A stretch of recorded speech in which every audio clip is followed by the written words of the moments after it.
Hello dolls, and welcome back to another video. This is the second to last episode in my series where I break down the year 1960 all the way up to 1979, dedicating one episode to each year. We have made our way to 1978, the end of the 1970s. On one hand, there was a really relaxed approach to fashion. On the other hand, Gunne Sax was everywhere. The music was loud and diverse, and the movies were truly iconic. If this is your first time tuning in, go back to the year 1960 to watch how all of this unraveled, and make sure to subscribe to not miss out on the grand finale coming tomorrow.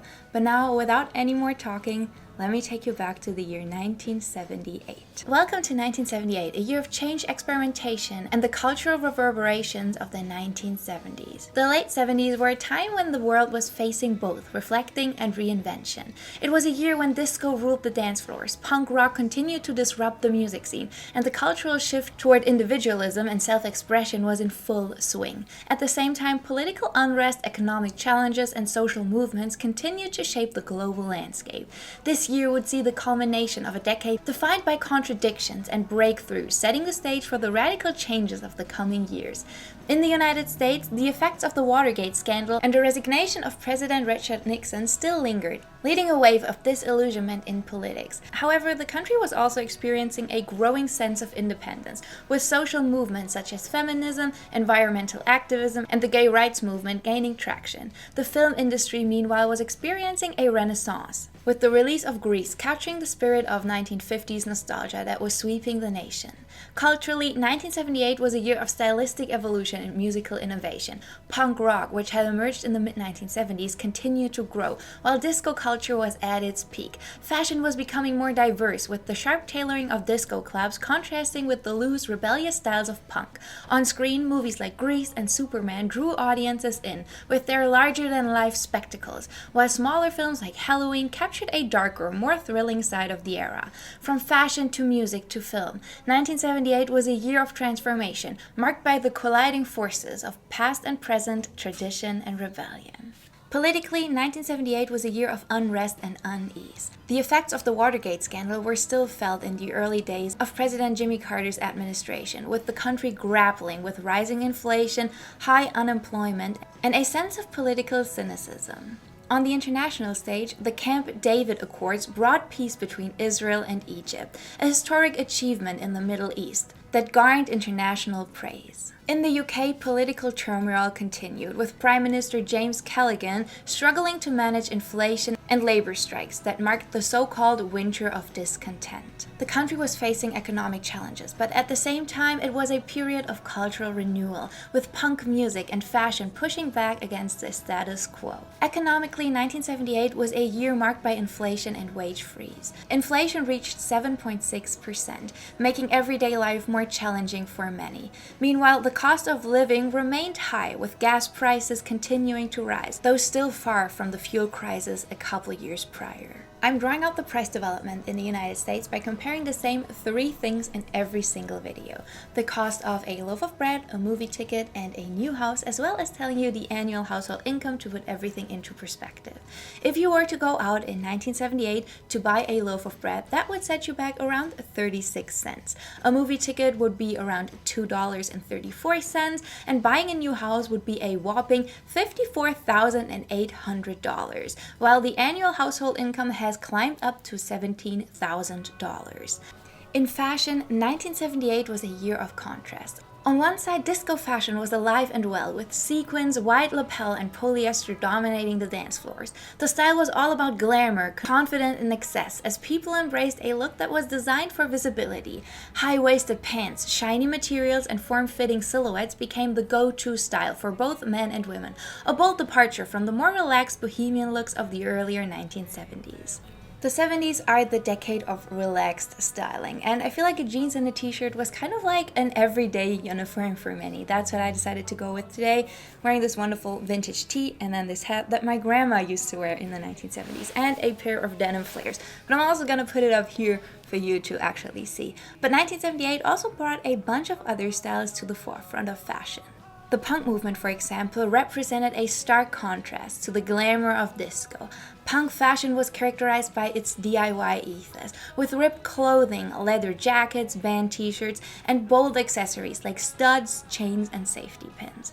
Hair was often spiked, colored, or shaved, reflecting the raw, rebellious energy of the movement. Designers like Vivienne Westwood and Malcolm McLaren were key players in making punk a mainstream fashion statement, while bands like the Sex Pistols and The Clash helped to cement punk's place in the popular culture. While disco and punk were two dominant forces in 1978's fashion, it also saw the emerge of a more streamlined minimalist style. Women's fashion in particular was influenced by menswear-inspired pieces like blazers, trousers, or collared shirts. Meanwhile, men's fashion saw a return to tailored suits, particularly in more traditional fabrics like wool, though often paired with more casual styles like t-shirts to create a more relaxed look. I want to take some time in this video to tell you about the fashion brand that was truly iconic in the late 1960s and all throughout the 70s, and a brand that I want to dedicate a full video on in the future. Let me know if you would like to see that, but I felt like it was really important to be included in this video. In 1978, Gunne Sax, the iconic brand known for its bohemian-inspired prairie-style dresses, was at the height of its popularity, capturing the free-spirited essence of the 1970s in their dreamy designs. Founded by designer Jessica McClintock in the early 1960s, Gunne Sax had evolved from its roots in dramatic and romantic Victorian and Edwardian influences to a key player in the 1970s hippie chic and folk revival style. By 1978, Gunne Sax was known for its delicate lace, floral prints, ruffles, and intricate details, becoming a symbol of youthful rebellion against the mainstream fashion. The brand's romantic, vintage-inspired aesthetic was a staple in both everyday fashion and more formal occasions, resonating with women who embraced the nostalgic feminine ideal. Gunne Sax dresses were frequently seen in department stores and catalogs, establishing a lasting presence in both the high fashion world and the emerging subcultures of the late 1970s. In music, 1978 was a pivotal year. Disco continued to dominate the airwaves, with artists like the Bee Gees and Donna Summer leading the charge. The release of Saturday Night Fever in late 1977 propelled the disco craze into overdrive, and by 1978, the genre was firmly entrenched in mainstream media. The film's soundtrack, which included the iconic Staying Alive, became one of the best-selling albums of all time. However, punk rock was also making wave in 1978, with bands like The Clash, the Sex Pistols, and The Damned continuing to challenge the norms of both music and society.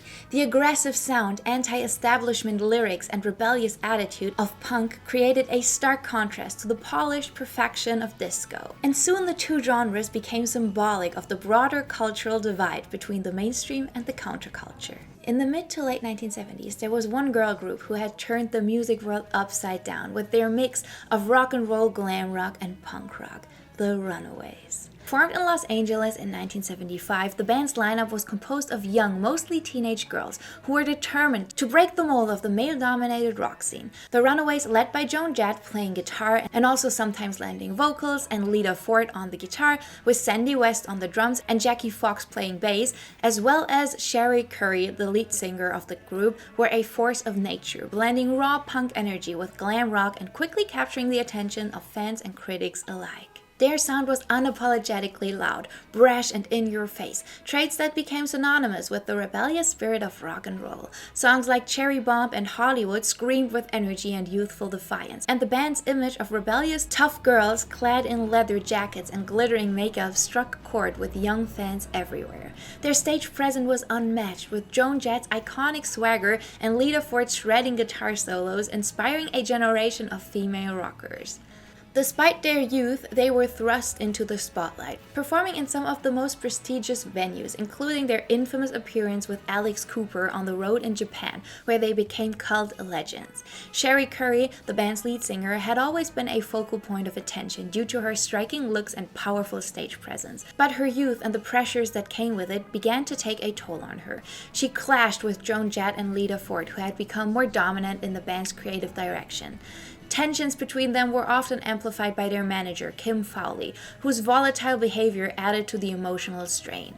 Kim Fowley was a polarizing figure, to say the least, also a very troubled and problematic man, to be honest. And while he helped launch the band, his methods of control and manipulation were increasingly resented by the members, particularly by Cherie Currie, who felt marginalized by his influence. Additionally, the band's grueling schedule took its toll on their personal lives. Constant touring, coupled with the stress of being young women thrust into the chaotic and often toxic world of the music industry, led to burnout.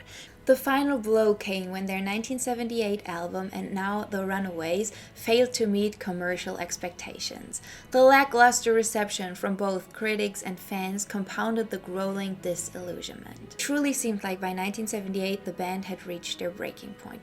Joan Jett would go on to form her own band, the Blackhearts, and later achieve massive success with songs like I Love Rock and Roll. Lita Ford pursued a successful solo career, becoming one of the few women to carve out a space in the heavy metal world. Cherie Currie too pursued a solo career. She also wrote a memoir which is truly interesting in case anyone wants to read it. I can wholeheartedly recommend it, while Sandy West and Jackie Fox struggled to find similar success.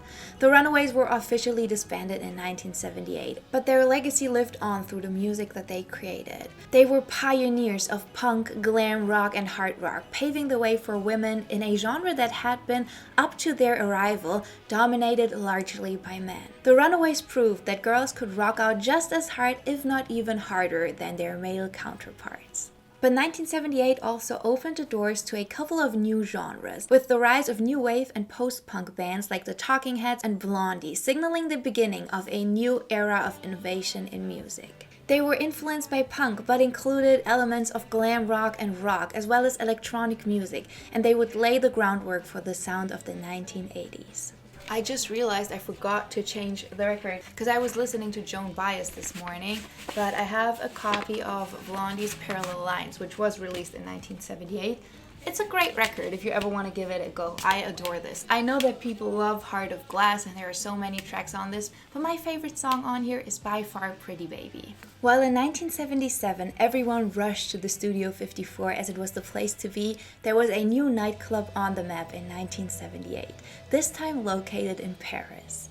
Les Bains Douches, and I hope I said that right, became the heartbeat of Parisian nightlife, merging punk, disco, and new wave music with the city's avant-garde fashion scene. Originally a public bathhouse, the club was transformed into a glamorous venue, where the cultural shifts of the 1970s came to life. It attracted a truly vibrant crowd, from celebrities like David Bowie to punk rockers, offering a space of self-expression through fashion and music. I saw a bunch of pictures from this place, and it seemed like, at least in the beginning, you could still go for a swim while partying. The club's design, an Art Deco building, reflected the clash between the past and the present, and the raw energy of the era. Inside, eclectic music from disco beats to post-punk blended seamlessly, and the fashion was truly radical, with oversized jackets, shredded t-shirts, and androgynous styles that defined convention. Les Bains Douches was more than just a nightclub. It was a cultural haven for experimentation and rebellion. Though its peak had faded by the early 1980s, its legacy remained as a symbol of freedom and creativity that defined Parisian youth culture in 1978. Film in 1978 was marked by a blend of spectacle and horror, with blockbuster hits like Grease and Superman drawing massive audiences into the cinemas with their larger-than-life stories. Grease, which captured the essence of 1950s nostalgia and teen rebellion, became a cultural touchstone and one of the highest-grossing films of the year. Meanwhile, Superman introduced audiences to a new kind of superhero, one who was both a symbol of hope and a reflection of the era's desire for escapism. On the darker side of cinema, Halloween marked the beginning of the slasher film craze. Directed by John Carpenter, the film introduced the world to Michael Myers, a masked killer who became an icon of horror. Halloween would not only challenge the landscape of horror films, but also set the stage for the explosion of slasher films that would dominate the early 1980s. So, what does 1978 really add up to? In many ways, it was a year of transition, a year where the past collided with the future. It marked the end of an era for bands like the Runaways, whose explosive rise and eventual disbandment highlighted the fragile nature of fame, particularly for young women in rock. Yet, as the music world shifted, it also opened its doors for new sounds and ideas. Punk, disco, and new wave began to define the decade, pushing cultural boundaries and reshaping the music scene. On the fashion front, the late 1970s also represented a final echo of the bold transformation transformative styles of the 60s and early 70s, blending freedom with rebellion. From the explosion of glam rock to the emerge of punk fashion, the eclectic mix reflected the spirit of a generation that was both looking forward and holding on to the past. Economically, politically, and socially, 1978 encapsulated a moment of change, what we now recognize as a bridge between the 60s idealism and the consumer-driven culture of the 1980s. The optimism of the earlier part of the decade was fading, but the seeds of cultural and artistic revolutions were being sown. By looking back at 1978, we not only reflect on its history, but also recognize how its complexities laid the groundwork for the explosive decades that followed.